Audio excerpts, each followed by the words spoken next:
शैतान के 3 सोने के बाल परी कहानी। बहुत पुराने समय की बात है। एक बहुत गरीब औरत ने एक सुंदर बेटे को जन्म दिया। उस बच्चे के हाथ पर नीले रंग का एक बड़ा सा दाग था, जो पंडितों के अनुसार उसे भाग्यवान बना रहा था। उसके जन्म के साथ ही उस गांव के ज्ञानी ध्यानी पंडित ने भविष्यवाणी की कि यह बच्चा 14 साल की उम्र में एक राजकुमारी से विवाह करेगा और खुद राज करेगा। एक दिन ऐसा हुआ कि एक राजा शिकार खेलते हुए रास्ता भूलकर उसी गांव में आया जहां उस बालक का जन्म हुआ था। गांव वालों ने उस राजा को पहचाना नहीं, क्योंकि उन लोगों ने कभी उसे देखा ही नहीं था। गांव के एक बूढ़े ने बातों बातों में राजा को बताया कि कुछ दिनों पहले उनके गांव में एक ऐसा बच्चा पैदा हुआ है जो 14 साल की अवस्था में इस राज्य के राजा की लड़की से विवाह करेगा। राजा को यह बात सुनकर बहुत गुस्सा आया, क्योंकि कुछ दिन पहले उसके घर में एक बेटी का जन्म हुआ था। राजा वैसे भी बहुत ही घमंडी और कठोर हृदय का व्यक्ति था। राजा ने सोचा कि क्यों न मैं उस गरीब औरत को कुछ धन देकर इसका बच्चा इससे ले लूं और इसका काम तमाम कर दें, तो न ही यह भाग्यवान बच्चा रहेगा और न ही मेरी राजकुमारी से विवाह कर पाएगा। वह गांव के उस बूढ़े से बोला, बाबा, तुम मुझे उस औरत के पास ले चलो। वह उस बच्चे को ठीक ढंग से नहीं पाल पाएगी। मैं उस बच्चे को अच्छे ढंग से पाल कर बड़ा करूंगा। बूढ़ा उस राजा को उस भाग्यवान बच्चे की माँ के पास ले गया। राजा ने उससे अपना बच्चा देने की विनती की और बोला, तुम बहुत गरीब हो, इस बच्चे को कैसे पाल सकोगी? यह बच्चा मुझे दे दो, मैं इसे बहुत अच्छी तरह पालूंगा। वह गरीब औरत उसे अपना बच्चा देने से इनकार करती रही। तब राजा ने उसे बहुत सा धन दिया और बोला, इस धन से तुम अपना पेट पालना, और जब यह तुम्हारा भाग्यवान बेटा बड़ा हो जाएगा तो खुद ही तुम्हारे पास आ जाएगा। गरीब माँ ने सोचा, चूंकि यह बहुत ही भाग्यशाली बच्चा है, इसीलिए यह अमीर आदमी इसे लेने मेरे घर आ पहुंचा है। शायद यही ईश्वर की इच्छा है। बहुत सोच विचार के बाद उस गरीब औरत ने अपना बच्चा राजा को दे दिया। राजा ने उस बच्चे के लिए एक लकड़ी का संदूक खरीदा और उस संदूक में डालकर बहते हुए पानी में छोड़ दिया। उसने सोचा कि दम घुटने से बच्चा इस संदूक के अंदर ही मर जाएगा। वह ये सोचकर मन ही मन बहुत खुश हो रहा था कि उसने अपनी प्यारी सी बेटी को उस अनचाहे पति से बचा लिया। मारने वाले से बचाने वाला बड़ा होता है। यही उस बच्चे के साथ भी हुआ। वह लकड़ी का संदूक बहते बहते एक पंचक्की में जाकर अटक गया। उस पंचक्की पर काम करने वाले नौकर ने जब वह लकड़ी का बक्सा देखा तो बहुत खुश हुआ। उसने सोचा कि उस बक्से में जरूर ढेर सारा धन होगा। उसने पानी में घुसकर इस संदूक को बाहर निकाला। जब उसने संदूक को खोला तो देखा कि गंदे से कपड़े पहने एक बच्चा उसमें सो रहा था। नौकर ने सोचा कि यह बच्चा मेरे किस काम का, क्यों न मैं इस बच्चे को पंचक्की के मालिक के पास ले जाऊं। वह जरूर इसे अपने पास रख लेगा, क्योंकि उसका अपना कोई बच्चा नहीं है। ऐसा सोचकर वह नौकर उस बच्चे को अपने मालिक के पास ले गया। पंचक्की का मालिक उस बच्चे को देखकर बहुत खुश हुआ। उसने सोचा कि शायद ईश्वर ने उसकी पत्नी की प्रार्थना सुन ली और इस बच्चे को उसके पास भेज दिया। उन दोनों पति पत्नी ने बड़े प्यार और लगन से उस बच्चे को पालना शुरू किया। जैसे जैसे कहे बच्चा बड़ा होता गया, उसके चेहरे पर तेज आता गया। उसे कोई भी देखता तो देखता ही रह जाता। एक दिन एक घटना ऐसी घटी जिसने उस बच्चे के जन्म के समय की भविष्यवाणी को सच्चा सिद्ध कर दिया। राजा किसी काम से उसी रास्ते से बाहर जा रहा था जिस रास्ते पर वह पंचक्की थी। रास्ते में अचानक बहुत बड़ा तूफान आ गया, तो राजा को उसी पंचक्की के पास रुकना पड़ा। राजा ने उस सुंदर से युवक को दुकान पर बैठे देखा तो उस पंचक्की के मालिक से पूछा, क्या यह तुम्हारा बेटा है? यह तो बहुत ही सुंदर है। चक्की का मालिक बोला, यह मेरा बेटा ही है। क्योंकि हमने ही इसे पाल पोस कर बड़ा किया है। आज से करीब 14 साल पहले यह बच्चा हमें एक लकड़ी के संदूक में मिला था। राजा को पुरानी बातें एकदम ताजा हो गई। उसे चक्की के मालिक की बात सुनकर बहुत आश्चर्य हुआ कि वह बच्चा जिसे वह अब तक मरा हुआ समझ रहा था अभी तक जिंदा है। उसने उस लड़के को खत्म करने की तरकीब फिर सोची। वह पन चक्की के मालिक से बोला, क्या आप इस लड़के को मेरा एक काम करने की आज्ञा दे सकते हैं? मैं रानी के पास एक पत्र भिजवाना चाहता हूँ। ये पत्र बहुत ही जरूरी है। मैं इस काम के लिए इसे सोने के 2 सिक्के दूंगा। लड़के ने फौरन हाँ कर दी और चक्की का मालिक भी उसे भेजने के लिए तैयार हो गया। राजा ने झट से अपनी रानी को एक पत्र लिखा। उसने लिखा, जैसे ही यह लड़का तुम्हारे पास मेरा ये पत्र लेकर पहुंचे, तुम इसे मरवा देना और महल से दूर दफना भी देना। ये सब कुछ मेरे वापस आने से पहले हो जाना चाहिए। इतना लिखने के बाद उसने मुहरबंद व पत्र उस लड़के को दे दिया। लड़का उस पत्र को लेकर राजमहल की ओर चल दिया। वह आज तक अपने घर से कहीं बहुत दूर नहीं गया था, अतः राजमहल का रास्ता नहीं ढूंढ सका और जंगल में ही भटकने लगा। शाम ढल चुकी थी, तभी अंधेरे में उसे दूर से रोशनी आती दिखाई दी। वह दौड़कर उस रोशनी की तरफ गया तो देखा कि वहां पर एक छोटा सा कच्चा घर था। उस घर में कोई दरवाजा नहीं था। जब वह उस घर में घुसा तो उसने देखा कि एक बूढ़ी औरत आग जलाए बिल्कुल अकेली बैठी है। वह औरत उस लड़के को अपने सामने देखकर डर गई। उसने लड़के से पूछा, बेटा तू कहाँ से आ रहा है और तुझे कहाँ जाना है? लड़के ने जवाब दिया, मैं पास के गांव की पंचक्की से आ रहा हूँ और रानी माँ को यह खत देने जा रहा हूँ, पर मैं इस जंगल में अपना रास्ता भूल गया हूँ। रास्ता ढूंढते ढूंढते शाम हो गई। अंधेरे में मुझे यही घर दिखाई दिया, इसलिए मैं रात गुजारने के लिए यहाँ आ गया। उस बूढ़ी औरत को उस लड़के पर बहुत दया आई, क्योंकि वह डाकुओं के ठहरने की जगह थी और वह बूढ़ी औरत उन डाकुओं की नौकरानी थी। उसे डर था कि अगर डाकुओं ने उसे देख लिया तो उसे मार डालेंगे। लड़के को यह जानकर पहले तो कुछ डर लगा कि वह डाकुओं के घर में घुस गया है, पर अंधेरे में कहीं और जाना भी आसान काम नहीं था और दिन भर चलते रहने के कारण वह बहुत थक चुका था, सो उसे बहुत जोरों की नींद आ रही थी। वह उस बुढ़िया के कहने पर घर के एक कोने में चुपचाप जमीन पर सो गया। आधी रात के बाद जब डाकू उस घर में आए तो किसी और को अपने घर में सोता देखकर अपनी नौकरानी पर बहुत गुस्सा करने लगे। बूढ़ी नौकरानी ने उन्हें सारी बात बता दी और वह चिट्ठी भी डाकुओं के सरदार के हाथ पर रख दी जो उस लड़के ने उसे दिखाई थी। राजा की मोहर देखकर उन डाकुओं को उस चिट्ठी पर कुछ शक हुआ। सरदार ने बड़ी सावधानी से उस चिट्ठी को खोलकर पढ़ा तो सोते हुए उस लड़के पर उसे बहुत तरस आया। उसने उस चिट्ठी को फाड़ दिया और एक दूसरी चिट्ठी उसमें रख दी। उस चिट्ठी में लिखा था, जैसे ही यह लड़का राजमहल में पहुंचे तुम इस लड़के से अपनी राजकुमारी का विवाह कर देना। यह काम मेरे वापस आने से पहले ही पूरा हो जाना चाहिए। यह खत उन्होंने उस लड़के के सामने रख दिया और सुबह होने से पहले ही डाकू वहां से चले गए। सुबह जब वह लड़का सोकर उठा तो उस बूढ़ी ने उसे कुछ जलपान कराया। फिर वह लड़का राजमहल की ओर चल पड़ा। राजमहल पहुंचकर उसने वह खत रानी माँ तक पहुंचा दिया। रानी ने जब खत पढ़ा तो उसे बड़ा आश्चर्य हुआ कि राजा ने यह कैसी आज्ञा दी है। एक अनजान लड़के से वह अपनी राजकुमारी का विवाह कर दे। खत पर राजा की मोहर लगी हुई थी, अतः यह कोई धोखा भी नहीं हो सकता।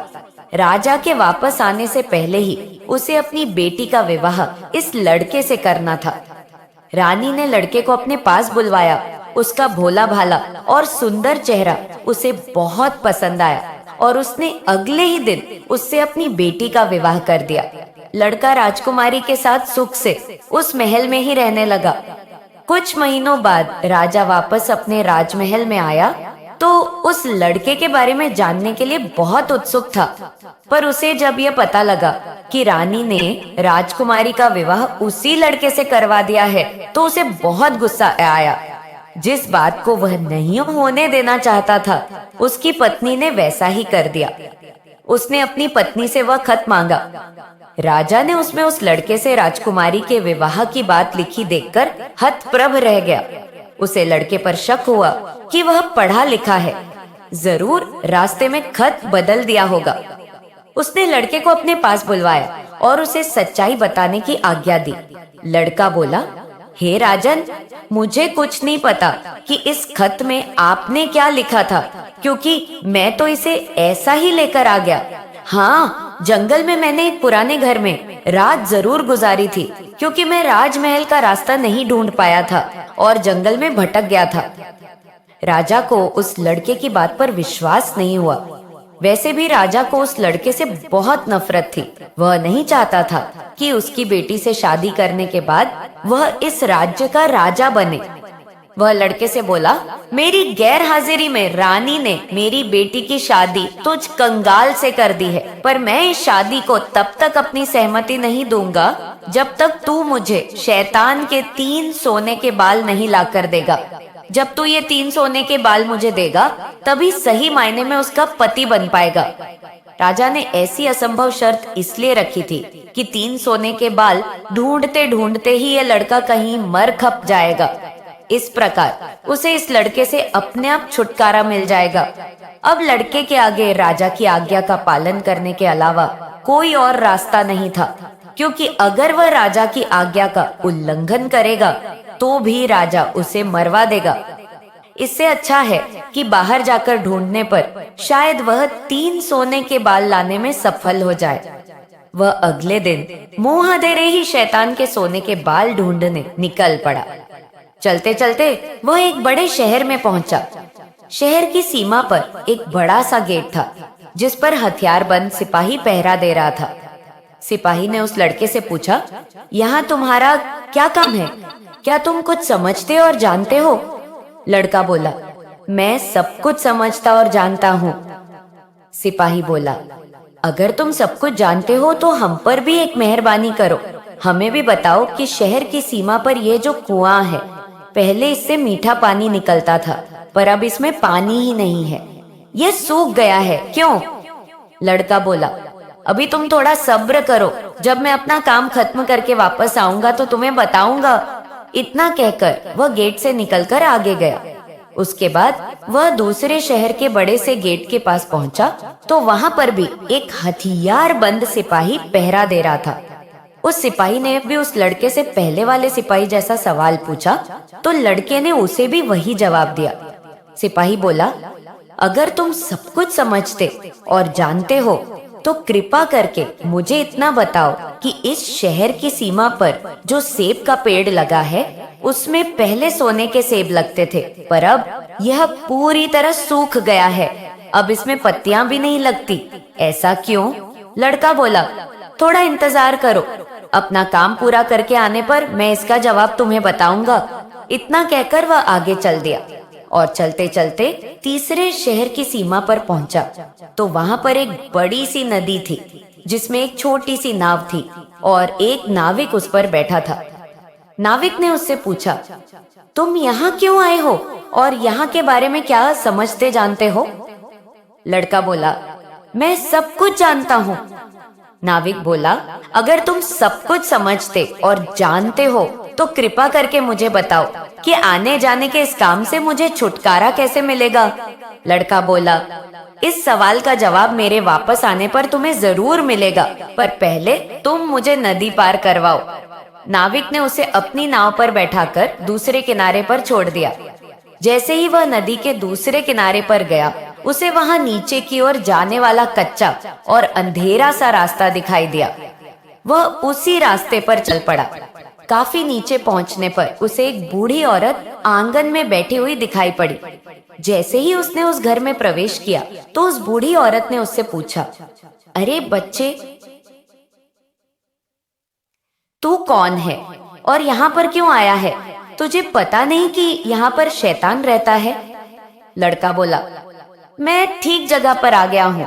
अब तुम मेरी सहायता करो। मुझे शैतान के सिर के 3 सोने के बाल चाहिए, नहीं तो मुझे मेरी पत्नी वापस नहीं मिलेगी। बूढ़ी औरत बोली, बेटा, यह तो तेरी बहुत बड़ी मांग है। इसे पूरा करना इतना आसान नहीं है। घर वापस आकर तुझे यहाँ देखेगा तो कच्चा ही चबा जाएगा, इसलिए मुझे ही तेरी रक्षा करनी पड़ेगी। उस बूढ़ी औरत को लड़के पर तरस आ गया। उसने चींटा बनाकर उसे अपनी स्कर्ट की चुन्नटों में छुपा लिया। लड़का बोला, बूढ़ी माँ, मुझे आपसे 3 सवालों के जवाब भी पूछने हैं। पहला सवाल है, एक कुआं जिसमें से पहले शरबत की तरह मीठा पानी निकलता था, आजकल क्यों सूख गया है? दूसरा सवाल है कि एक सेब का पेड़ जिस पर पहले सोने के सेब लगते थे, अब उस पर पत्ते भी नहीं लगते, वह पेड़ क्यों सूख गया है? तीसरा सवाल है कि एक नाविक को क्यों हमेशा इधर से उधर जाना पड़ता है, उसे इससे छुटकारा क्यों नहीं मिलता? बूढ़ी धाय माँ बोली, ये तीनों बड़े कठिन सवाल हैं। इन सवालों के जवाब भी हमें राक्षस से ही मिल सकते हैं। मैं तेरे लिए ये कोशिश भी जरूर करूंगी, पर अब तू चुपचाप छुप जा, नहीं तो जिंदा नहीं बच सकता। शाम को राक्षस घर पहुंचा। अंदर घुसते ही उसने शोर मचाना शुरू कर दिया। मुझे अपने घर में किसी मनुष्य की गंध आ रही है। आज जरूर कुछ गड़बड़ है। यहाँ कौन आदमी आया था? इतना कहकर उसने पूरे घर में झांक कर देखा, पर उसे कोई भी मनुष्य नहीं मिला। उसकी धाय माँ उस पर गुस्सा करने लगी और बोली, अभी कुछ देर पहले ही तो मैंने पूरा घर साफ किया है। मुझे तो यहाँ कोई मनुष्य नहीं दिखाई दिया। लगता है तेरी नाक में ही मानस गंध घुस गई है। चुपचाप आराम से बैठ और भोजन कर। राक्षस को जब कोई मनुष्य नहीं मिला तो उसे अपनी धाय माँ की बात पर विश्वास करना पड़ा। वह चुपचाप खाना खाकर वहीं जमीन पर बिछी हुई बड़ी सी चटाई पर लेट गया। लेटते ही उसे नींद आ गई। उसकी धाय माँ भी आज उसके पास बिछी दूसरी चटाई पर लेट गई, क्योंकि आज उसे उस राक्षस के बालों से उसके सोने के 3 बाल तोड़ने थे। जब राक्षस नींद में जोर जोर से खर्टी लेने लगा तो धाय माँ ने उसके सिर से सोने का एक बाल उखाड़ लिया। राक्षस दर्द से करा उठा।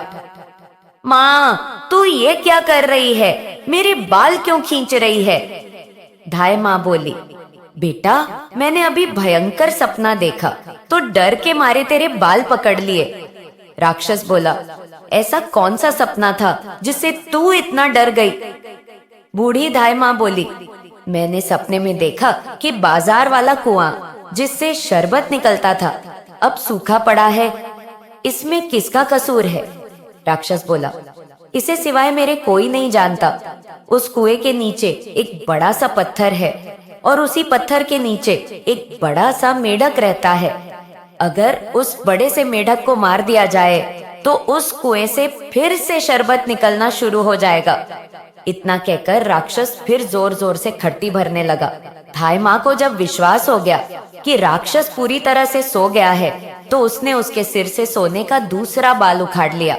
राक्षस फिर जोर से चीखा, ओ माँ, ये तू क्या कर रही है? धाय माँ बोली, बेटा, बुरा मत मान, मैंने फिर से एक अजीब सा सपना देखा था, तभी डर के मारे तेरे बाल मेरे हाथ में आ गए। राक्षस ने पूछा, ऐसा कैसा सपना था जिससे तू इतना डर गई थी? बूढ़ी माँ बोली, मैंने सपने में देखा कि उस राज की सीमा पर जो सेब का एक पेड़ है जिस पर पहले सोने के सेब लगते थे अब सूख गया है। इसके सूखने का क्या कारण है? राक्षस बोला, इस पेड़ की जड़ में एक चूहा रहता है जो इसकी जड़ों को काटता रहता है। अगर उस चूहे को मार दिया जाए तो वह पेड़ फिर से सोने के सेब देने लगेगा। पर अब तू मुझे अपने सपनों से परेशान मत कर, मुझे चैन से सोने दे। इतना कहकर थोड़ी देर बाद वह राक्षस फिर जोर जोर से खर्राटे लेने लगा। जैसे ही बूढ़ी माँ को लगा कि राक्षस सचमुच सो गया है तो उसने तीसरी बार सोने का बाल उखाड़ लिया। अब तो राक्षस गुस्से से आग बबूला हो गया और धाय माँ को खरी खोटी सुनाने लगा। धाय माँ उसे शांत करने की कोशिश करने लगी, फिर बड़े प्यार से बोली, बेटा, मैं इन अजीब अजीब सपनों का क्या करूं? अभी अभी मैंने फिर से एक अजीब सपना देखा। राक्षस बोला, ऐसा कौन सा सपना देखा? जल्दी कह, मुझे जोर से नींद आ रही है। बूढ़ी माँ बोली, मैंने सपने में देखा कि मुझसे एक नाविक शिकायत कर रहा था कि उसे हर समय इधर से उधर जाना पड़ता है।